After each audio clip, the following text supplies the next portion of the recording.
Good morning students. देखिए कल हमने पढ़ा था, अभी तक हमने स्टडी की है। एक तो हमने सबसे पहले क्रॉप के बारे में पढ़ा था कि किस किस टाइप की क्रॉप होती है। फिर उसके बाद हमने पढ़ा एग्रीकल्चर इम्प्लीमेंट्स कि अगर हम कोई भी क्रॉप लगा रहे हैं तो उसके लिए क्या क्या स्टेप्स लेने होंगे। उसमें फर्स्ट हमने पढ़ा था प्रिपरेशन ऑफ सॉइल, जिसमें आपने उसके इम्प्लीमेंट्स पढ़े थे। ठीक है, कि क्या क्या हम यूज़ करेंगे। अब हम पढ़ रहे हैं कि अभी हमने सॉइल को प्रिपेयर किया है। अब हम पढ़ रहे हैं सोइंग। सोइंग मतलब बीज डालना, ठीक है, इन हिंदी में। Sowing is an important part of crop production. Before sowing, good quality clean healthy seed of good variety are selected. Farmers prefer to use seeds which give high yield. देखो, sowing जो है बहुत important part है कोई भी crop production का।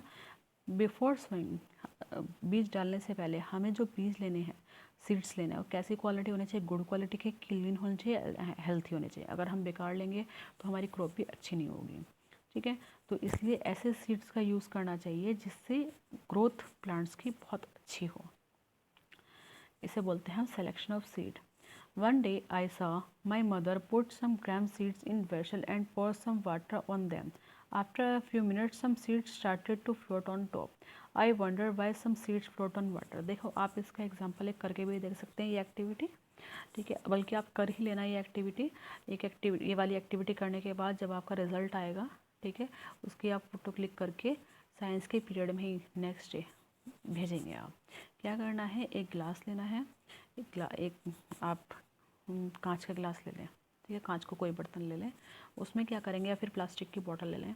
उसमें क्या करें, कुछ गेहूं के बीज डालें। बहुत सारे यूज़ नहीं करने हैं, ठीक है, अप्रॉक्सीमेटली 5 और 6 यूज़ करने हैं। आप उसमें गेहूं डालें, तो आप जब डालेंगे आप देखेंगे कुछ तो ऊपर तैर जाएंगे और कुछ डूब जाएंगे। जो तैर गए वो ख़राब होते हैं, अंदर से खोखले होते हैं, इस वजह से वो तैर जाते हैं। इसलिए हमें पता लग जाता है कि कौन से सही हैं और कौन से नहीं हैं। देखो, ये वही एक्टिविटी आ गई जो मैंने आपको बोली है, ये आपको करनी है। Are there seeds which float on water, would those be lighter और heavier than those which sink. ठीक है, अच्छा, जो तैर रहे हैं, फ्लोट कर रहे हैं, वो सिंक करने वालों से लाइटर होंगे, हल्के होंगे। लाइटर क्यों है, क्योंकि वो डैमेज्ड हैं, अंदर से होल हुए यानी खोखले हैं, जिसकी वजह से वो फ्लोट कर रहे हैं। This is the good method for separating good healthy seed from the damaged one. ये एक बेस्ट मेथड होता है, फार्मर्स इसको यूज़ करते हैं जनरली सेपरेट करने के लिए गुड हेल्थी सीड्स को। ठीक है, before sowing one of the most important task is to know about the tool use for sowing. देखो, सोइंग के लिए हमें पता होना चाहिए हम टूल्स क्या यूज़ कर रहे हैं। नंबर फर्स्ट आता है ट्रेडिशनल, जो पहले के टाइम पे यूज़ होता था। The tool use traditionally for sowing seed is shaped like funnel. देखो, सबसे ज़्यादा यूज़ होता है इसका फनल लाइक। यहाँ पे देखो, ये जो बुल है, जैसे आपने प्लग देखा था, प्लग में नीचे ब्लेड्स थे, यहाँ पे ब्लेड्स भी हैं और साथ में एक फनल लाइक स्ट्रक्चर होती है। ठीक है, और उसमें से एक पाइप है होलो, इसमें से सीड डालते हैं तो एक ही लाइन में सारे सीड जाते हैं। आप कभी क्रॉप को ध्यान से देखेंगे तो एक ही लाइन में सारी की सारी एक तरह के प्लांट होते हैं। ऐसा नहीं एक इधर है एक इस साइड एक इस साइड, सारे एक ही लाइन में होते हैं। तो ये ज़रूर ध्यान रखना होता है कि सबको प्रॉपर स्पेस मिल जाए सारे सीड्स को। कोई ऐसा नहीं कहीं पे ज़्यादा है कहीं पे कम है, तो इक्वल अमाउंट में हर एक के बीच में गैप भी होना चाहिए। ये ट्रेडिशनल वो है। The seeds are filled in the funnel passed down through 2 or 3 pipes having sharp ends. ठीक है, these ends pierce into the soil and place the seeds here. देखो, pierce करते हैं यानी उसको खोदती है, जो उसका ब्लेड्स होता है उसको खोदते हैं और वहाँ पे उसको पाइप के थ्रू वो सीड्स को डालते रहते हैं।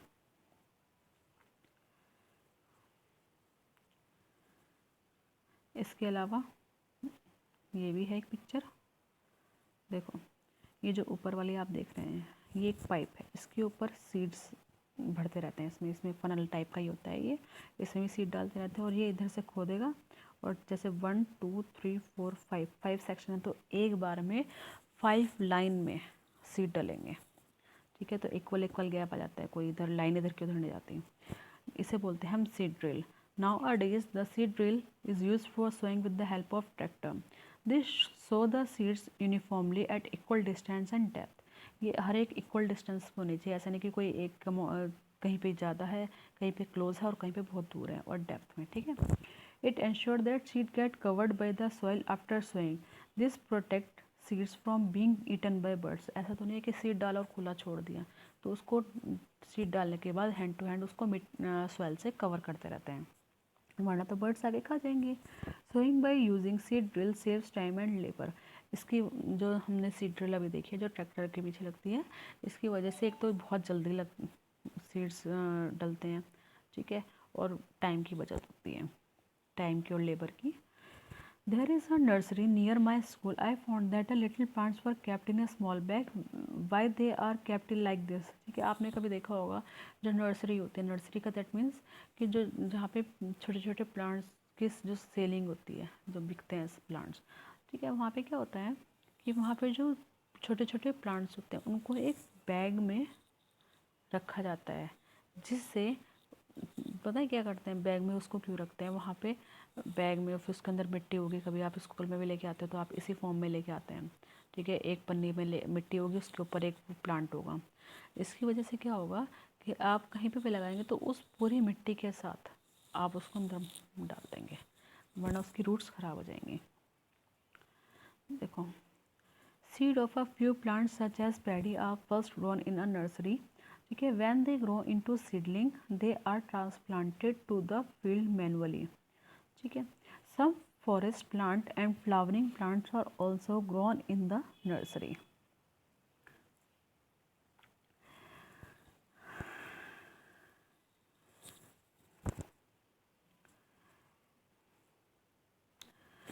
जो पैडी होती है जो चावल के वो होते हैं, चावल की जो खेती की जाती है ना, उसके जो छोटे छोटे प्लांट्स होते हैं सबसे पहले नर्सरी में होते हैं, ठीक है, जब वो थोड़े से ग्रो हो जाते हैं उसको फिर फील्ड में लगाते हैं।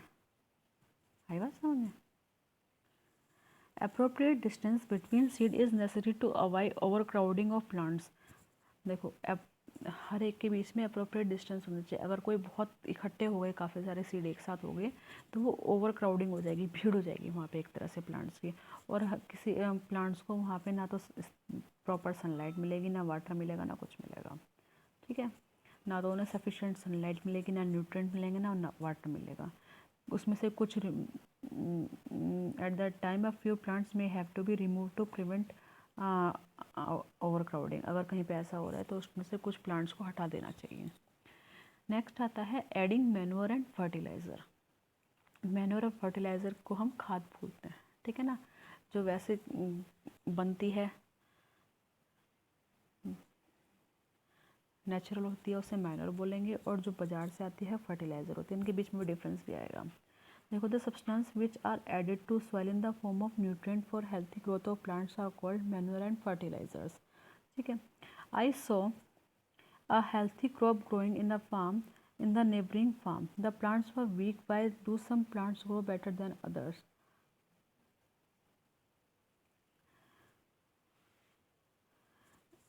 क्या है कि जो बुजू है कहता है कि मेरे घर के पास जहाँ पे भी है इसने 2 फार्म है, एक फार्म में हेल्थी क्रॉप है, एक में वीक है। तो क्यों है दोनों में डिफरेंस? एक में फर्टिलाइज़र डाला है या मैन्योर डाला है और दूसरे में नहीं डाला है, जिसकी वजह से उन्हें न्यूट्रिएंट्स नहीं मिले। Soil supply mineral nutrient to the crop plants. These nutrients are essential for growth of the plant, ठीक है। In certain areas farmers grow crops after crop in the same field. क्या करते हैं, देखो जो फार्मर होते हैं उनके पास एक ही लैंड होती है, तो क्या करेंगे, क्रॉप आफ्टर क्रॉप, यानी क्या करते हैं एक ही फील्ड में पहले एक क्रॉप लगाई, जैसे अभी वीट की लगाई, फिर शुगर केन लगा दी, फिर वीट लगा दिया, फिर शुगर केन लगा दिया। तो इसकी वजह से क्या होता है, the field is never left uncultivated और फैलो। अगर हम उसको खाली नहीं छोड़ते, जिनके फील्ड होंगे उनको अच्छे से पता होगा, जैसे अभी गेहूँ कटे हैं, ठीक है, अब क्या करेंगे, शुगर केन लगा देंगे या कुछ भी जो लगाते हैं, तो ऐसे करके लगातार चेंज लगाते रहते हैं। तो अगर हम बार बार वहाँ पे क्रॉप्स लगाते रहेंगे तो वहाँ के तो सॉइल के तो न्यूट्रिएंट्स खत्म हो जाएंगे, तो उसको कैसे रिकवर करेंगे? तो उसको रिकवर करने के लिए हम मैन्योर और फर्टिलाइज़र को वहाँ पे ऐड करते हैं। Continuous cultivation of crop make the soil poor in nutrient, therefore farmers have to add manure to the field to replenish the soil with the nutrients, okay. This process is called the manuring. इस process को बोलेंगे हम manuring. Improper और insufficient manuring result in weak plants. अगर कहीं पे manuring नहीं है, ठीक है, वहाँ पे जो प्लांट्स होते हैं वो वीक होते हैं। Manure is an organic substances obtained by from the decomposition of plants और एनिमल वेस्टेज। देखो मैन्योर क्या है, ये ऑर्गेनिक सब्सटेंस है जो प्लांट और एनिमल की वेस्ट से मिलता है। Farmer dump plants and animal waste in pits at open place and allow it to decompose. क्या करेंगे, जो प्लांट फार्मर्स होते हैं, क्या करेंगे, एक जगह गड्ढा खोदते हैं और जो प्लांट्स और एनिमल की वेस्टेज होती है वो एक जगह इकट्ठी कर लेते हैं। काफ़ी टाइम बाद जब वो एक जगह पे डिकम्पोज हो जाती है तो वो खाद बन जाती है। The decomposition is caused by the some microorganism. The decomposed matter is used as organic manure. इसे बोलते हैं हम organic manure। आपने पढ़ा था 6th क्लास में वर्मी कंपोस्टिंग, ठीक है, वही है ये जो लास्ट चैप्टर में आया था। एक्टिविटी 1.2 क्या कहा है, एक मूंग दाल या ग्राम सीड लेंगे, जर्मिनेट करेंगे। जर्मिनेट का वही है, हम उनको प्लांट लगाना है उसका। हमने क्या करना है, 3 इक्वल साइज सीडलिंग ले ली, ग्लासेस ले लिए, 3 ABC नाम कर दिया उनका। सबसे पहले हमने क्या करा, to glass A add little amount of soil, और उसमें हमने थोड़ा सा काउ डंग मिला दिया। ग्लास B में हमने सॉइल के साथ थोड़ा सा यूरिया मिला दिया। C में हमने क्या करा, केवल सॉइल डाल दी, तो और उसमें वाटर डाल के फिर हमने उसमें सीडलिंग कर दी। अब हम 7 to 10 डेज़ बाद देखेंगे उसकी जो ग्रोथ होगी। ए में हमने क्या डाला था, काऊ डंग का यूज़ करा था। बी में हमने क्या यूज़ करा था, यूरिया। यूरिया जो फर्टिलाइज़र होता है जिसमें स्पेशल वो होती है, ठीक है। और सी में हमने कुछ नहीं मिलाया था। देखो ग्रोथ देखो, तो बी वाले की ग्रोथ ज़्यादा है जिसमें हमने यूरिया मिलाया था। Did plants in all the glasses grow at the same pace, ठीक है। किस में सबसे ज़्यादा ग्रोथ है, वो है ग्लास बी में। क्यों है, क्योंकि वहाँ पे हमने यूरिया यूज़ किया था। Fertilisers are chemicals which are rich in the particular nutrient. देखो मैन्योर क्या थे, जो प्लांट्स और एनिमल के प्रोडक्ट से वेस्टेज से मिल रहे थे, और जो फर्टिलाइज़र है ये केमिकल्स होते हैं, ये पर्टिकुलर न्यूट्रिएंट्स से के होते हैं, ठीक है। जिसकी वजह से जिस चीज़ की नीड होती है, जैसे जिस प्लांट को जिस न्यूट्रिएंट की ज़्यादा रिक्वायरमेंट होती है, वहाँ पे हम उस टाइप का फर्टिलाइज़र यूज़ करते हैं। ये फर्टिलाइज़र जो होते हैं फैक्ट्रीज़ में प्रोड्यूस होते हैं, इसके वो आते हैं, बाज़ार से मिलता है फर्टिलाइज़र, आप लोग खरीद के भी लाते होंगे। Some examples of fertilisers are urea, ammonium sulphate और सुपर फॉस्फेट होता है। कुछ पोटाश होता है, NPK यानी नाइट्रोजन, फॉस्फोरस और पोटेशियम का भी होता है। The use of fertiliser has help farmer to get better yield of crop such as wheat, paddy और मेज। तो जिसकी क्रॉप में जैसी न्यूट्रिएंट्स की रिक्वायरमेंट होती है वहाँ पे उसी टाइप का फर्टिलाइज़र यूज़ करता है। अगर हम बहुत ज़्यादा यूज़ करेंगे फर्टिलाइज़र का तो ग्रोथ, तब भी ग्रोथ ज़्यादा नहीं हो जाएगा। तो एक फिक्स अमाउंट होता है जितना हमें यूज़ करना होता है। Therefore, in order to maintain the fertility of soil, we have to substitute fertilizer with organic manure, ठीक है। अगर हम ज़्यादा यूज़ करेंगे फर्टिलाइज़र का तो वहाँ की जो सॉइल होगी वो फर्टाइल कम होगी, यानी वो अच्छे से ग्रो नहीं कर पाएगी। तो इसलिए हमें थोड़ा सा कम यूज़ करना चाहिए फर्टिलाइज़र का, वरना ज़्यादा अच्छे से नहीं, थोड़े टाइम बाद सॉइल ख़राब हो जाएगी वहाँ की। The use of manure improve soil texture as well as its water retaining capacity. देखो मैन्योर क्या करता है कि ये सॉइल की टेक्सचर बढ़ाएगा और वाटर रिटेनिंग कैपेसिटी भी बढ़ाएगा, और उसके जो सॉइल के जो न्यूट्रिएंट्स है उसको रिप्लेनिश करेगा। लेकिन जो फर्टिलाइज़र है, अगर हम हर टाइम फर्टिलाइज़र का ही यूज़ करेंगे तो वो सॉइल की फर्टिलिटी को ही ख़त्म कर देगा और वाटर होल्डिंग कैपेसिटी भी कम कर देगा, क्योंकि वो केमिकल है तो इतना ज़्यादा एब्जॉर्ब नहीं हो पाता है। Another method of replenishing the soil with nutrient is through the crop rotation. देखो नेक्स्ट मेथड आता है क्रॉप रोटेशन का मेथड। इसमें क्या है कि एक ही टाइप की क्रॉप ना लगा के, जैसे मान लो वीट लगा रहे तो केवल वीट ही वीट ना लगाएं, वीट के नेक्स्ट सीजन में कोई और लगाएं, मतलब चेंज कर दें। देखो, earlier farmers in northern India use to grow legumes as fodder in one season. क्या करते थे, एक टाइम पे तो किसी तरह के दाल, लेग्यूमिनस जो होती है वो दाल टाइप के थे, पल्सेस की कोई क्रॉप लगाते थे, और नेक्स्ट सीजन में वो वीट के लगाते थे, जिसकी वजह से वहाँ पे न्यूट्रिएंट्स जो हैं वो सही रह जाते थे, खराब नहीं, कम नहीं हो पाते थे। In the previous classes, you have learned about rhizobium bacteria. These are present in the nodules of the root of leguminous plant.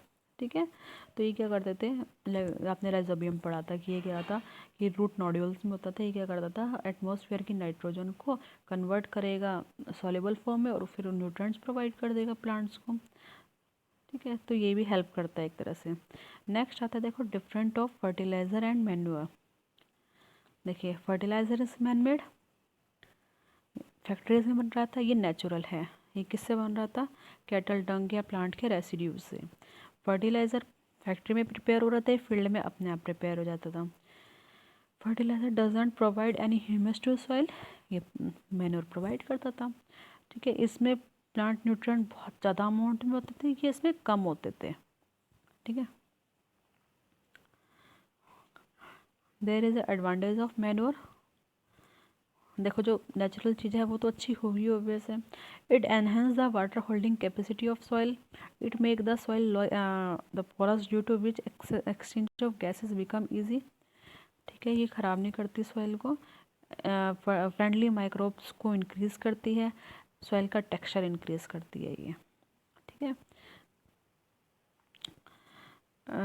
और अगर हम उसकी बात करेंगे तो वाटर रिटेनिंग कैपेसिटी को कम कर देगा, थोड़ी सी उसको ओवरकम कर देगा फर्टिलाइज़र, जिसकी वजह से वहाँ पे जो एयर स्पेस है वो कम हो जाएगा।